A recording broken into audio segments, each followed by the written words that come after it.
Magandang umaga! Kumusta po? Narito po ulit ang update natin para sa lagay ng ating panahon.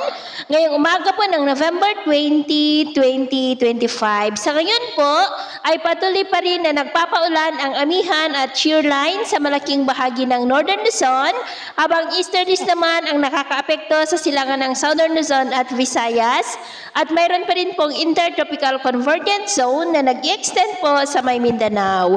At sa atin pong long range forecast, may nakikita pa rin na banta ng sama ng panahon na maaari na mabuo ngayong weekend na banta sa ating bansa next week, at posible na tawirin nito ang ating kalupaan kung hindi po iyan malulusaw. Kaya po ang development niyan ating babantayan, at ang susunod po na bagyo ay tatawagin sa local name na bagyong Verbena. Sa lagay po ng ating panahon ngayong madaling araw ay maayos naman po ang panahon sa malaking bahagi ng bansa, pero may tsansa pa rin ng mga isolated rain sa may Cagayan, Apayao, Kalinga, Isabela, Tarlac, Infanta, Catanduanes, Babuyan Island, Sorsogon, Palawan, Eastern Samar, Silangan ng Leyte, Surigao del Norte, Tawi-Tawi at Holosulu. At mamaya po ay sisikat naman ang araw sa mas malaking bahagi ng ating bansa, pero dahil sa amihan at shear line ay maulap pa rin ang kalangitan na may mga pulo-pulo na mahina hanggang po sa malalakas na mga pag-ulan sa ilang bahagi ng Cagayan, Isabela, Apayao and nearby areas.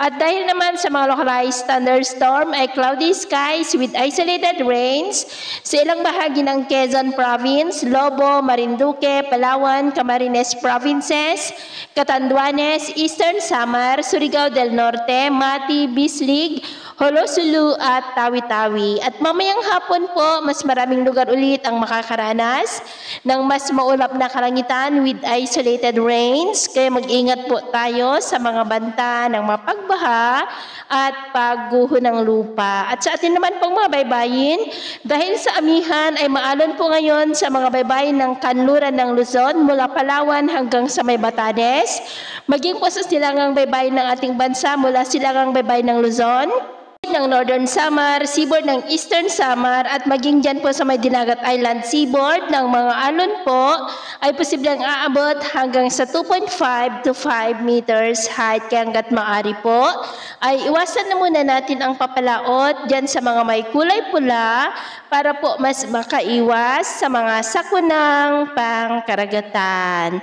So yun po ang latest update natin sa araw na ito. At ako po muli si Gems na nagsasabing sa kahit anong pagsubok po na darating sa ating buhay, huwag na huwag po tayong mawawalan ng pag-asa. Thank you and God bless!